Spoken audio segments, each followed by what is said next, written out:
Hey, and welcome to the channel. So for today's video, we're doing another stamp carving. I have already sketched out the, what is it called?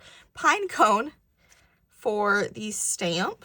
So we are going to put it on here and just try and rub it really hard. It did get a little dirty. So I do apologize for this video being so late. It has been one thing after another with this video. First of all, it was just Christmas time, and it's always a busy time of year. But also, I was recording it originally, and I kept losing footage. Whether that be I thought it was recording and it wasn't, or I don't know what happened. But there was like 3 separate occasions where I was like, okay, let's just continue on and I'll figure it out in editing. And it got to the point where I had it almost finished and I was like, okay, we're going to figure out what we're doing here. So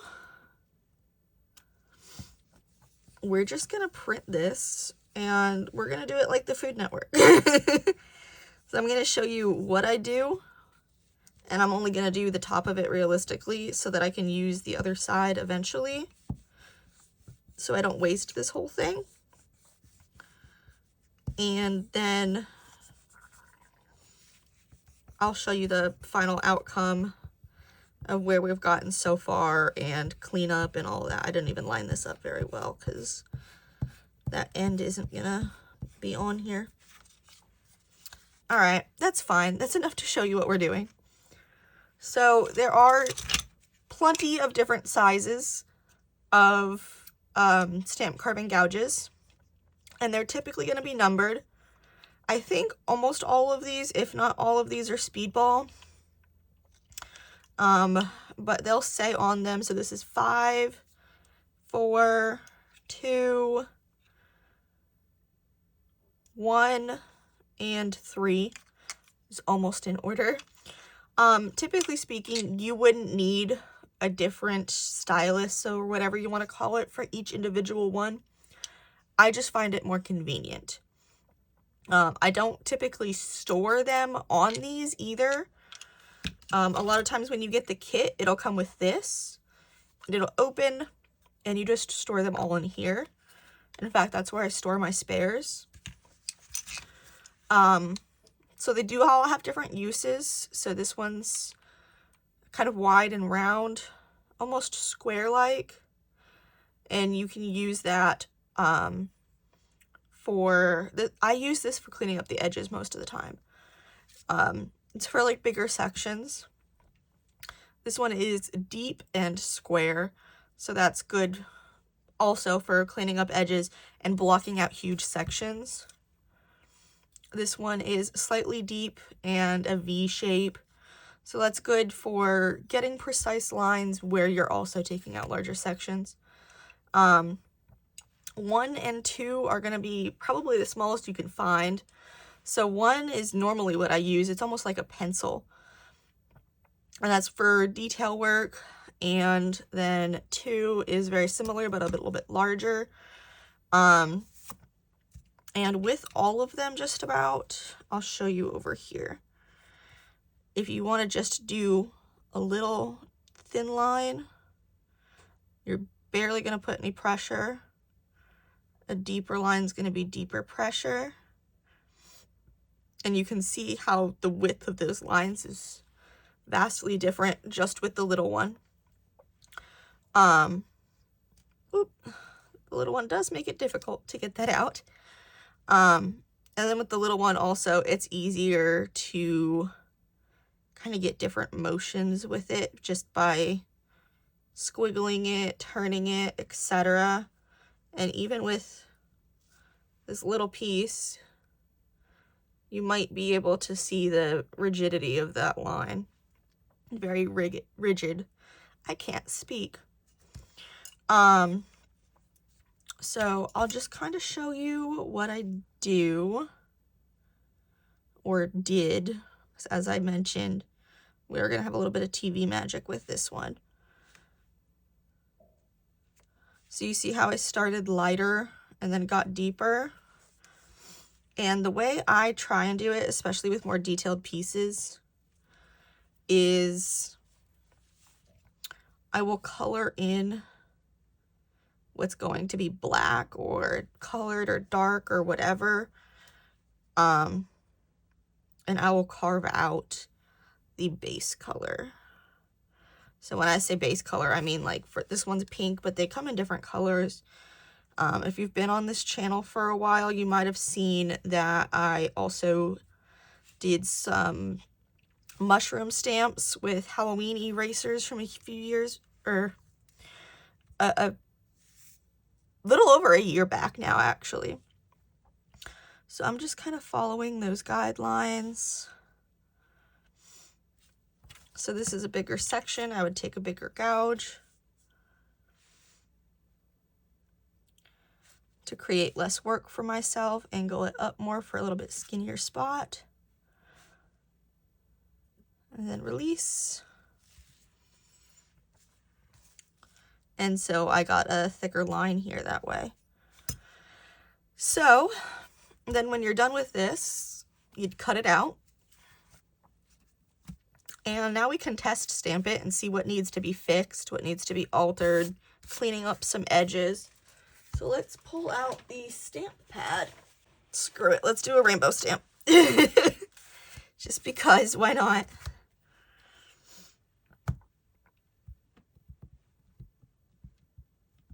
And you can also see where I attempted it on the other side, but you can always just flip it if you haven't carved that yet.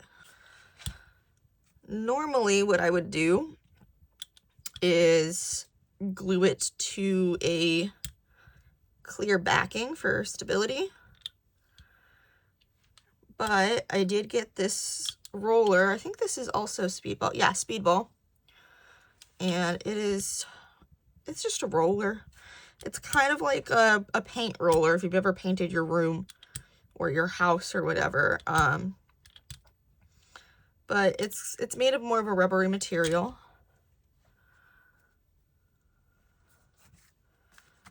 And we'll just do it on this because this is just paper. This isn't my desk.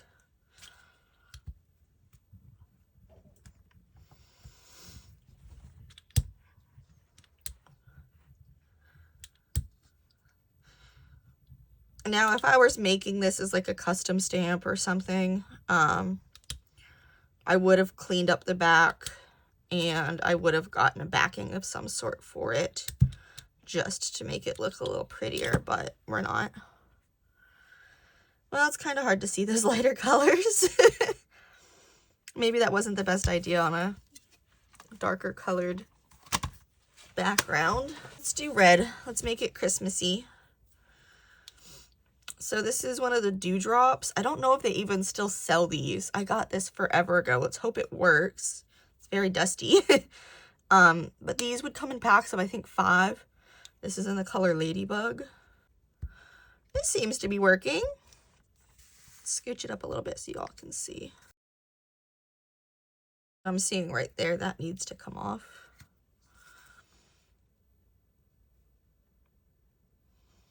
Trying to do this without damaging the rest or getting ink all over my hands if I can help it.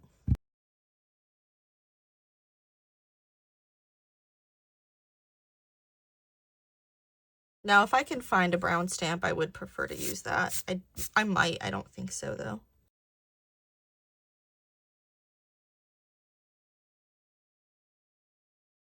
There's a little spot right there that I want to get rid of, and I think that's right here. So let's scrape that away. I think there is probably originally supposed to be a line there without paying too much attention to it, and it just didn't work out. So we'll get rid of that. But besides that, I think it came out okay. There's a little bit of like static down here that we can get rid of.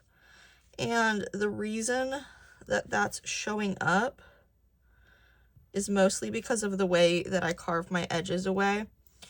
Is I prefer the smaller carving tips because I can see better of what I'm doing and I can be a bit more precise about it. So I first will go in with the smaller tip, the one I showed you, the number 1, and do my guidelines to know that I'm not getting too close into the picture, into the artwork. And then I will use that line and take one of these two. Honestly, I alternate a lot. And it also depends on the density of the material. Even just with rubber, some brands or different products will be thicker, denser. It just depends. Sorry, I got a little focused there. So yeah, they'll be thicker or denser or whatever.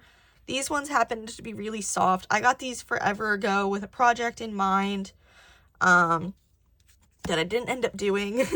I think these were from Temu, if I remember correctly. They were pretty cheap. So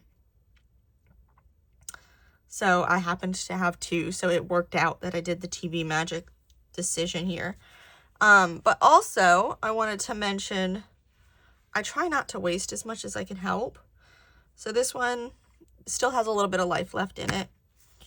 But I also shoved some little Christmas doodles over here that can be used for Christmas cards, name tags for presents, and stuff like that.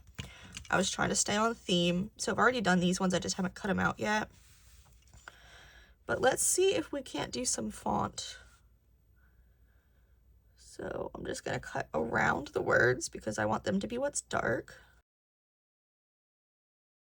Very important thing to remember is you don't want the rubber going past the edges because it'll start to tear.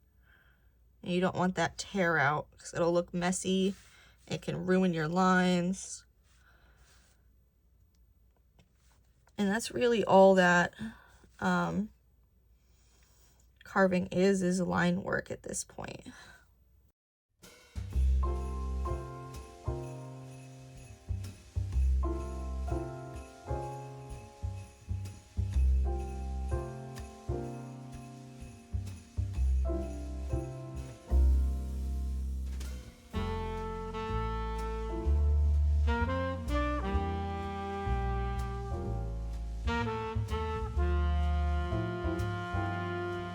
I probably should have showed y'all the stars because that would have been really easy.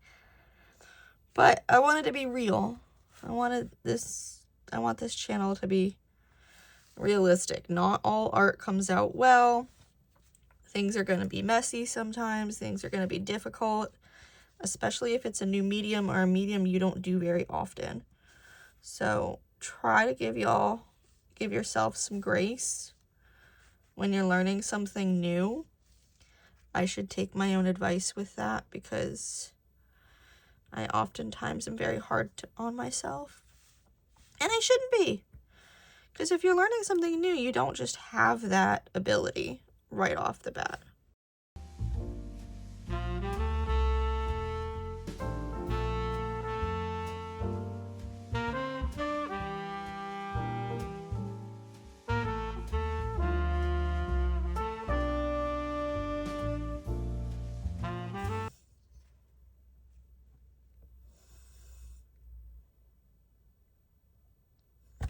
Ouch. And be careful of your fingers. This one's dull. This is going in the bad pile. I'm okay. It's just a little scrape. This one cuts much smoother.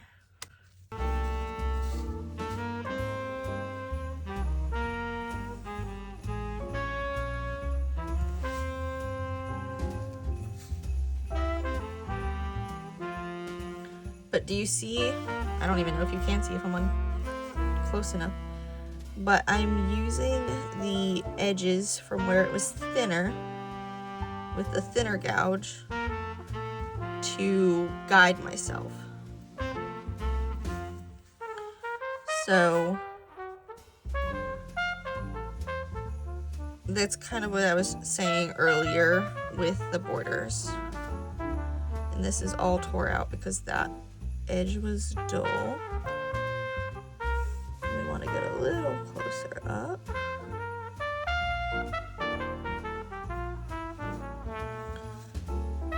including here.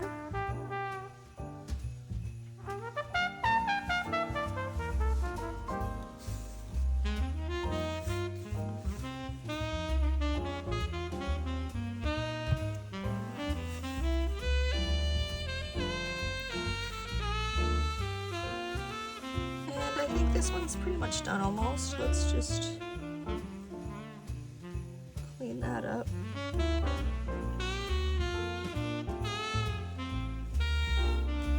And then you've got two options. You can either use an X-Acto knife, which I don't feel like digging out, or depending on how thick it is, you can use scissors and follow the lowest points from when you gouged out the edges.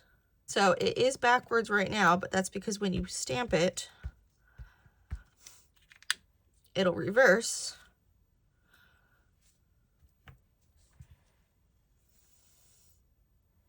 Okay, well that was horrible. There is a lot of static or noise or whatever you want to call it on this one as well. We're gonna, oh, I shifted it. Oh, that looks so crazy. I kind of like it for the silliness though. I'm kind of tempted to leave the weird T on there. It shows that it's handmade. There we go. I like it. I actually really like it. It's cute. And you can write anybody's name in it, or decorate it however you want, or paint it with watercolors or alcohol markers or whatever. There is no wrong way to decorate finished simple stamps. I mean, there's no wrong way to do art in general, honestly. Learn the basics and then have fun with it. But that's pretty much what I'm getting at. So if you liked my art and you liked my video, please don't forget to like and subscribe, and don't forget to stay artsy. Bye, guys. And sorry again for it being late. I really do apologize.